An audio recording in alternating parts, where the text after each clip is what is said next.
I wanted all of these amazing agents and prosecutors up here on stage because they have made the largest fentanyl bust in our nation's history. And we're very proud to announce today a historic Sinaloa cartel arrest, and it marks the most significant victory in our nation's fight against fentanyl and drug trafficking to date. This multi-agency operation led by DEA with our local, state, tribal, and federal partners targeted one of the largest and most dangerous drug trafficking and foreign terrorist organizations in our country. The DEA seized 11.5 kilos of fentanyl, including an astounding approximately 3 million fentanyl pills, the largest seizure in our nation's history. These are the pills in the bags right there. The main bottom right, the head of this organization, Sinaloa organization, here in the country illegally, 6 of these guys and women here in the country illegally. His name is Alberto Salazar Amaya. He is the leader, and he was living in Salem, Oregon. With him, they got millions of dollars, cash, cars, but the drugs were in Albuquerque, Phoenix, and Utah. That's how insulated these drug dealer cartel leaders make themselves. This was an incredible operation, and that's why I wanted all of you here behind me. It took months and months of work, investigation, leading up to smaller buys, smaller cases, to get this massive amount of drugs and guns off our streets.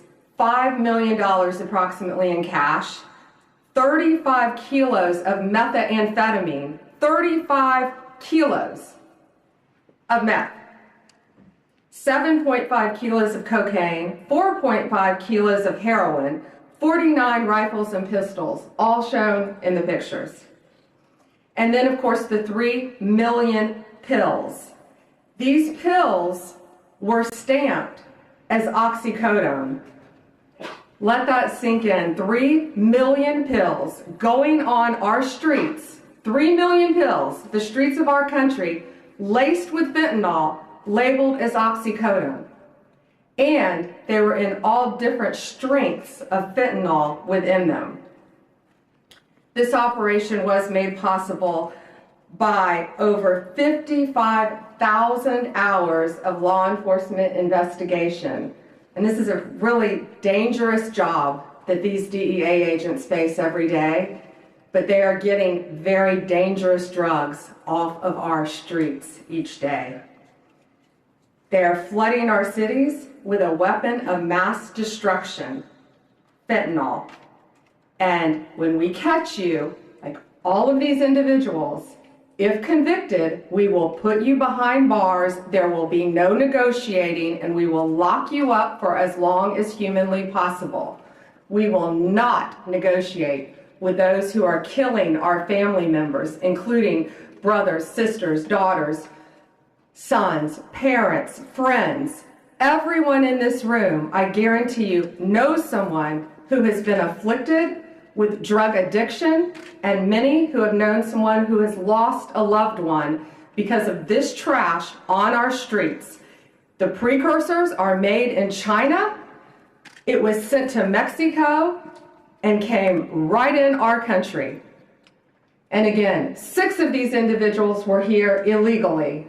That won't shock you. And we're running a massive, massive drug operation.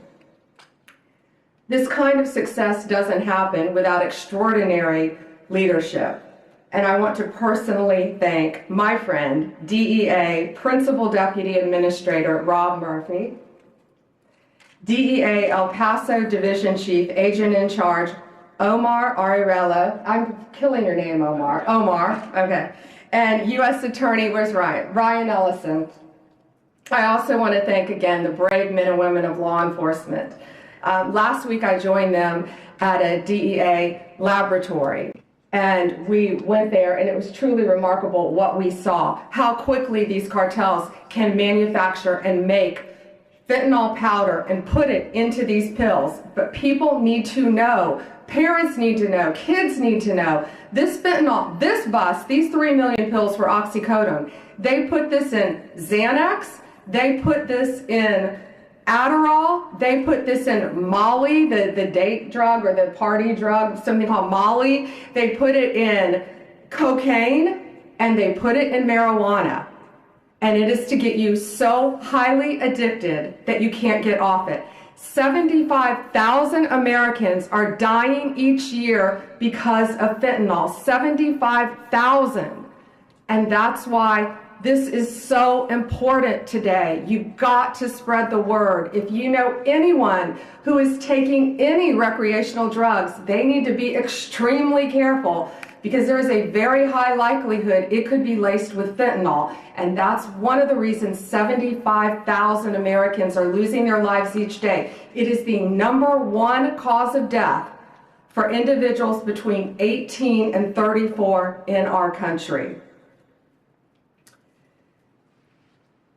More seizures are coming, more arrests are coming. I guarantee you that. And these dealers, these sellers, these street-level sellers better look out, because we will not be negotiating with you. We will bring you to justice, and we will not stop until this poison is off of our streets in our country. It is my honor to introduce my friend with DEA, Rob Murphy. Good afternoon. First off, I'd like to take a second and thank the men and women at DEA, along with our partners, U.S. Marshals, IRS, obviously the U.S. Attorney's Office, who made this 6-month investigation happen. Without their tenacity, there was many obstacles that they faced throughout this investigation. And let me reiterate what the Attorney General Bondi said so well. This was a major drug trafficking organization led by Alberto Salazar Amaya, operating in the United States with no regard at all for the disruption to families, addiction, and ultimately death that was probably caused for the distribution. That nearly $5 million in cash represents poison that was distributed throughout at least 6 states that we were able to identify in this country, and who knows where it went when it was sold to that first level. Obviously a major organization. This team was able to infiltrate the organization at every level. We knew how the drugs were being brought into the U.S. We've identified the main players in Mexico who belong to the Sinaloa Cartel, who was recently designated by this administration as a foreign terrorist organization. We're exploiting them at every level. We continue to do that. We expect more out of this investigation. Could not be more proud of the men and women that put their lives on the line every day, doing this job, working through the obstacles to make sure that the communities they live in, the communities we all live in, continue to be as safe they can be. So thank you, Attorney General Bondi, for giving us the attention it needs, and look forward to see what happens in the future. And so with that, I'd like to introduce U.S. Attorney Ryan Ellison.